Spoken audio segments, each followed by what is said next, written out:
What's good, Toxic Regime? ToxicSight here, back again with part number 4 of 9 for the Paladins Frontline loadouts and abilities assistance videos.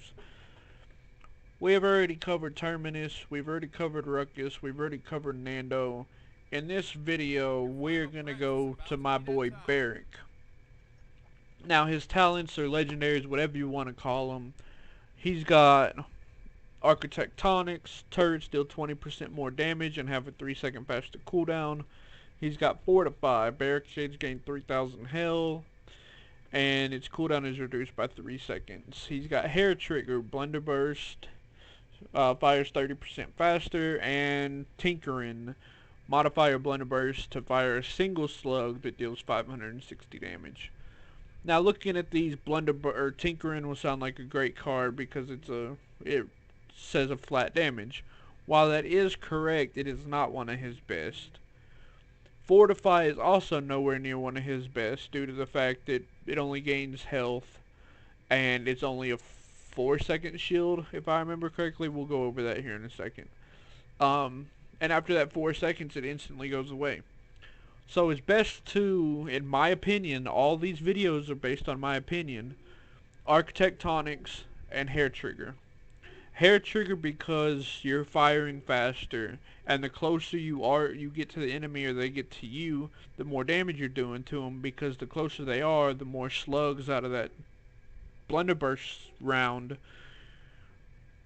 all hit the same target, doing more damage.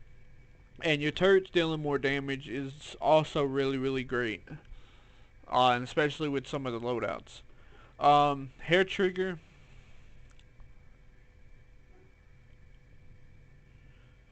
those two are named wrong. This is my Hair Trigger loadout. Healing Station 5, standing near your turrets heals you for 225. Standing near your turrets heals it for 200. Increase the health of your turrets by 875.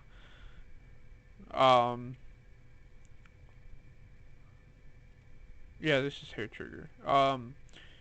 These two can really change. We'll go back to the loadout selection screen later, and I'll show you what other two cards could go in here. But right now, I'm running gain a shield of 600 health during rocket boots and for 4 seconds after, and eliminations reduced active cooldown. If your turret gets the kill, you get the elimination. If your turrets do any damage, you get the elimination. If you do any damage, you get the elimination.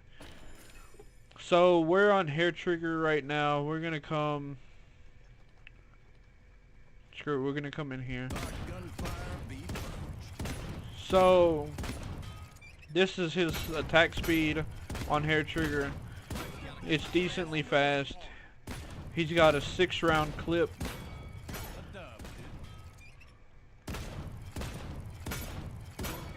So, and he can do up to 500 damage whenever he's at the closest to the damage. His abilities: his right click, blunderbuss, short range blunderbuss shot that shoots 13 pellets that deal a total of 500 damage every 1 second, effective at short range. Barricade, which is this. It's just a shield. Deploy barricade that provides cover, 5,000 health, lasts for 4 seconds until destroyed. Turret, which I'm not gonna play. I'll place it right here. Sure, why not? I'll let it shoot. Doing 120 damage a shot, plus your damage. Melts sky. Melts the ying. Doesn't really melt the Nando as much, but it's still, that 120 damage puts in its work. Turret, build a turret that fires at enemies for 120 damage every second and lasts until destroyed. You may deploy up to 2. So once you deploy your second one,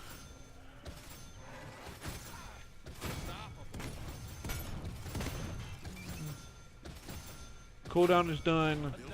The first one instantly dies. The green aura you see around them, if you stand within that green aura, that's your distance you can be around them before you heal it and it heals you. Rocket boots, the guided rocket charge, the last 1 second. That's all it is. You see, you get the shield from it. The reason I'm putting the turrets back here is so you don't have to listen to it shoot all the time. And his ult, Dome Shield, deploy 2,000 health Dome Shield for 6 seconds with the flamethrower turret inside that deals 400 damage per second. While his ult is not the greatest, I use it mainly as a scare tactic, because let's say this stone area right here is the point, because it's roughly the size of a cap point, the one that's all joined right here. If you stand in the middle and place it, that dome covers the entire radius of your cap point. Now you're gonna wanna, what I always do is I place it, place a smaller turret under it, and place your barricade, and just start shooting. The only way they'll be able to get the contesting point, so that you're not building up point or building up percentage to capping it, is if they come inside that dome. Yes, it only lasts 6 seconds. Yes, the flamethrower only does 400 damage, but you've got your extra 120 from your smaller one, and you've got your whatever you're shooting doing damage to them. The only way they can contest you gaining percentage is if they come inside that dome and contest it then.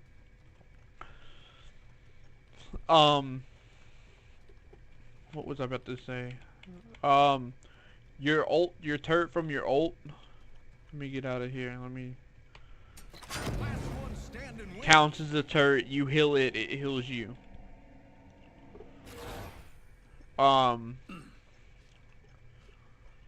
Let's go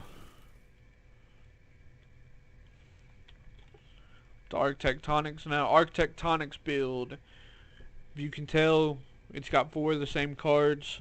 The bowling ball is still changeable, and your accelerator field is still changeable. The last two on all of my builds is interchangeable with other cards, which we'll go over here in a minute. But you still have standing near your turrets, heals it for 400, increase its health by 525, and heals you for 225. Now, a normal turret only did 120.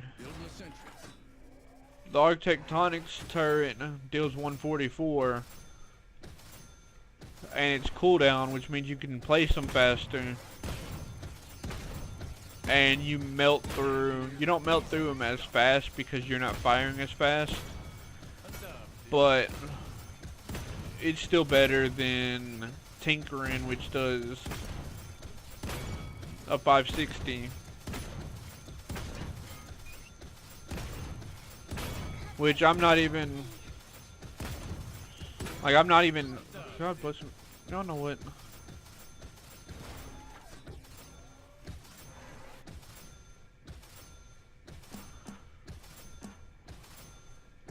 Just something I whipped up. Like, I'm not even in Sky's hitbox. And I'm doing damage to her with the blunderbuss. Now, if you were to use Tinkering, which a lot of people say is better,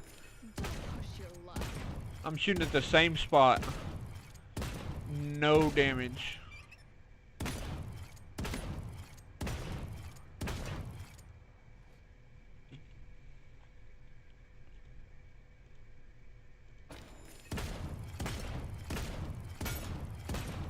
I mean, you don't do damage every single shot because the shrapnel doesn't go in the same spot every time. But you have more. See, I fired in the same spot the entire time and hit every, like, not every last one of them, but see, doing damage without even actually aiming at her. But anyways, so that's him. Now, what I would advise you doing if you want to play Barik is, whenever you get to the point, like say you're coming straight into the point here. There's on most levels there's a wall over here or a wall over here, or both. You want to put your first turret behind the point on your side against the wall where they can only shoot at it from one direction or two. Therefore, that turret has full range at the point to hit anybody that's at the point or that comes this way or that even comes behind you. Your second turret, after you place that one, you're going to shoot from back here towards the point until your turret is ready to be placed again.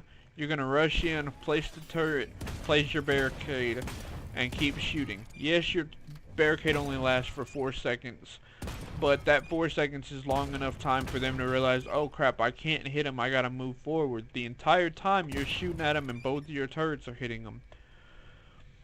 One thing that I like to do with my barricade, since they can't shoot through it, is I'll be up here shooting around my turret, getting healed, and even if no one's shooting me from behind, I'll hurry up, turn around, place my turret, and walk backwards. That gives me time to get through my barricade and them either having to take my turret out or work on the barricade or try and use their mobility skill to get behind me. Therefore, since they use their mobility skill to get behind me, they don't have the mobility to get away from my damage and the other tank and the healer and everybody as we pummel into them. But back to placing the turrets. After you want to keep that turret behind you and the turret on point until you cap it. Always look back to see your health of this turret. Come back over here, heal it if needed. Come back on point. After you cap it, if you place this turret in front of where the payload will spawn, the payload will push it until it turns, and then the turret will just stay there. But once you cap it, you want to do the same thing that you did back there, but on their end, so that the turret watches their other entry point as the payload moves forward, yada yada yada. You can you can jump on the payload and place the turret on top of it, or place it right in front of it. If it's on top of it, it'll never fall off unless it gets destroyed, of course. If you place it in front of it, it won't be pushed in front of it if it goes around a turn. Another thing I like to do is I like to play him as sort of a flank, not a true flank. I don't flank all the way behind. I flank up the side and turn in towards the point, place my turret, rush in on point again whenever I just did it before, but whenever the turret cooldown is done, barricade, turret, and start shooting. Back to his ult. His ult is not a killing ult. His ult, as far as I can tell, in my opinion, it's used as a scare tactic. Because you aren't getting in it because Barik tends to stay in his ult. You're not getting in his ult and living. Because his ult does 400 damage. Yes, it doesn't last long, but if it's a smart Barik, he'll drop a turret that's double the heals for him. He'll heal the turrets while he's in there. That's double the healing that he receives. He'll be shooting, his turret will be shooting, his ult, the flamethrower will be shooting if you get inside it. That's 520 from just the turrets alone. Plus your shots if they get close enough, which if they're inside the dome, they are close enough, that's another 500. You're doing 920 or 1020 damage to them a second. Or a little over a second, because you can't shoot that fast unless you're using hair trigger. But let's go into the lobby so I can show you what other cards could be replaced in these loadouts. Champions, Barik, loadouts. I need to rename these. Instead of these two, instead of the eliminations one, I always like running the eliminations to reduce active cooldowns. What is this for? Hair trigger. You could run the duration, I guess, or you could run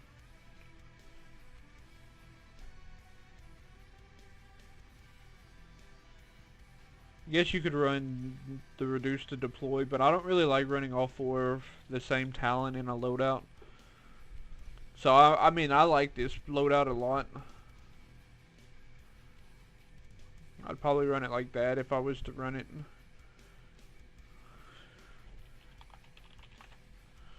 So this is trigger. I'm gonna delete that one.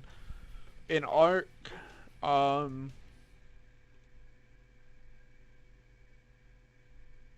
I guess you could run the eliminations. You could run this whenever your turret is destroyed, you heal.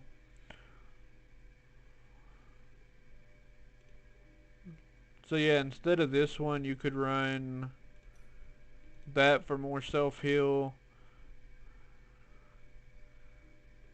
And then instead of that, you could run that. You could run that loadout. But I like the loadout I had set up for it previously. But other than that, Barik is a really overlooked and really solid tank, in my opinion. He does have kind of squishy HP, which is why they gave him a loadout that he increases the turret's health, which in turn lets you heal for more, and which in turn lets it heal you for more. He's got a lot of self-sustain in his loadouts, which makes him one of my favorites. And his skins aren't even all that bad, like high tech. A fine forge. It's party time. Of course, he's got his cosmic and everything, but my favorite is Stone Cut, if I can ever get it. I mean, I could buy it right now, but Don't let them have it. Oh, can't hold your drinks, eh?